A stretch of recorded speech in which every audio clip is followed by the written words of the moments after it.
এদেরকে দেখায় কি কি লাগাইছে। এই যে দেখেন ড্রাগন গাছ। হ্যাঁ, তো এই তো ড্রাগন গাছে কিন্তু না, ওই যে ওই জায়গায় আরেকটা আছে। গতবার কিন্তু বেশ অনেকটা ড্রাগন হয়েছিল আর কি, বেশ কয়েকটা। তো আমার মা বলতেছে যে এবারকার নাকি ড্রাগন গাছে আরও অনেক বেশি ড্রাগন হইব আর কি। মা বলতেছে যে এবারকার আরও বেশি হইব দেখিস। তো এই যে বেগুন হয়েছে কিন্তু সুন্দর। তো এরকম বলছেন না, ছাদে যদি 2-3টা গাছ থাকে সারা বছর ধরে কিন্তু বেগুন খাওয়া যায়। তো আপনাদেরকে আরেকটা জিনিস দেখাই। এই যে দেখেন আর কি, এটা হচ্ছে কাজলি লেবুর একটা গাছ। তো ছাদে কিন্তু এরকম 2টা কাজলি লেবুর গাছ আছে। তো এই যে একটা গাছ যে দেখেন, মাশাল্লাহ মাশাল্লাহ মাশাল্লাহ, গাছের প্রতিটা আর কি আগায় ডগায় এত এত ছোট ছোট লেবু বের হয়েছে। মনে করেন যে যখন আরেকটু বড় হইব, কাজলি লেবু তো খুব একটা বড় হয় না, যখন আরেকটু বড় হইব তখন শুধু লেবু আর লেবু দেখা যাবে কিন্তু গাছ। তো দেখে কিন্তু খুব ভালো লাগতেছে আমার। তো হইলে কিন্তু আমরা তো কম বেশি খাইতে পারি, মা যাওয়ার সময় নিয়ে যায় বা আমরা আসলে নেই, এই আর কি। প্রতিটা গাছেই হয়েছে এরকম। তো আপনাদেরকে আরও দেখাই। আর এই যে একটা পুদিনা পাতার আর কি গাছ দেখেন, একটা বালতিতে লাগাই রাখছে, একবারে জাফরান হয়ে রয়েছে। তো এটা ছাড়া আরও আছে।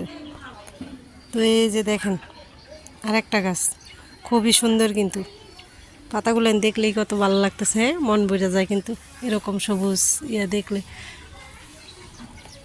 দেখেন আরেকটা লেবু গাছ। যে এই লেবু গাছও কিন্তু না, খুব সুন্দর লেবু আসতেছে। আমার মা কিন্তু আবার এগুলো নিয়ে খুব যত্ন করে। তো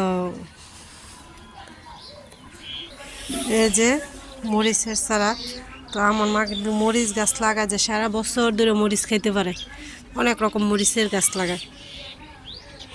তো এই তো আমার মার ছাদ বাগানে কিন্তু কত ড্রাম বালতি বা লাগায় রাখছে, এগুলো নিয়ে কিন্তু সারা দিব। আর এই যে আরেকটা জিনিস দেখায় আপনাদেরকে, এই যে আমার মা কিন্তু এই যে আদার চারাও লাগায়, এইগুলো নিতে কিন্তু বেশ আদা হইব। এখন মাত্র এই যে কুড়ি মেলতেছে আর কি, একটু একটু করে। এদিক দিয়ে দেখেন এই যে পেয়ারা গাছ, তো ছাদে থেকে কিন্তু পেয়ারা বাইরা খাওয়া যায়। এই যে এদিক দিয়ে আছে আরেকটা গাছ।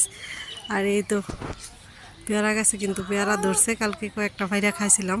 তো আজকে দেখি কয়েকটা দেখে দেখে পারবো আর কি। তো এই হচ্ছে আমার মায়ের ছাদ বাগান,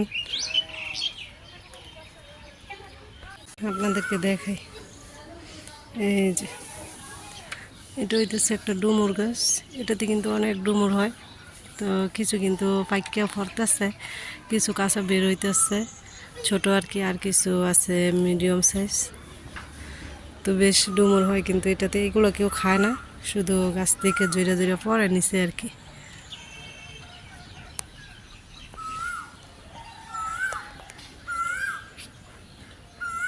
বানাবো আলুর পরোটা।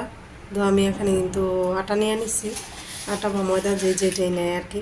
তো এখন দিয়ে দিব পরিমাণ মতো লবণ,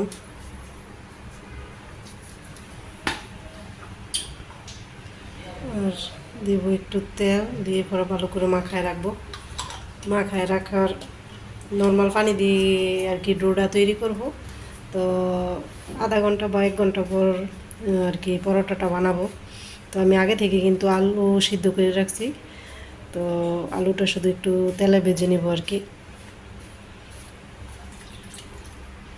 তো অল্প অল্প করে পানি নেব আর ডোটা তৈরি করব, কারণ একবার বেশি পানি নিলে হয়তো আবার নরম হয়ে যেতে পারে, সেই জন্য পরিমাণ করে করে নেব আর কি।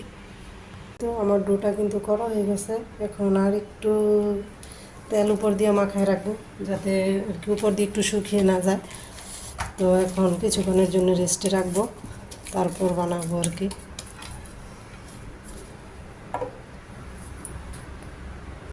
তো এই তো একবারে আমার আর কি ডোটা কিন্তু রেডি হয়ে গেছে, এখন শুধু বানাবো। এদিক দিয়ে যে আলুর ভর্তাটাও কিন্তু একটু তেলে দিয়ে নিছি, আর এখন বেলবো, বেলে তারপর সেঁকে নেবো আর কি।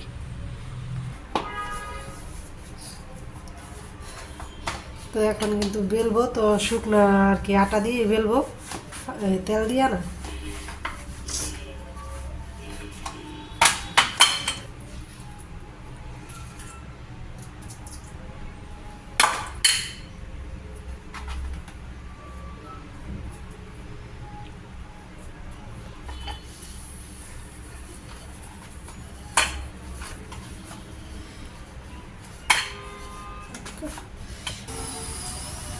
পরোটা বেলা হয়েছে, এখন কিন্তু ভাজার কাজটা করতেছি। ভাজাও হয়ে গেছে। তো আলুর পরোটা খেতে কিন্তু আমার কাছে খুবই ভালো লাগে, আর আমার বাচ্চারাও কিন্তু খুব পছন্দ করে।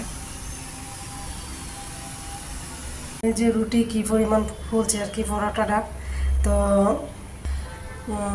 ডোটা অনেকক্ষণ আগে রেডি করে রাখলে কিন্তু না এরকম পরোটাগুলো ফুলকো হয়।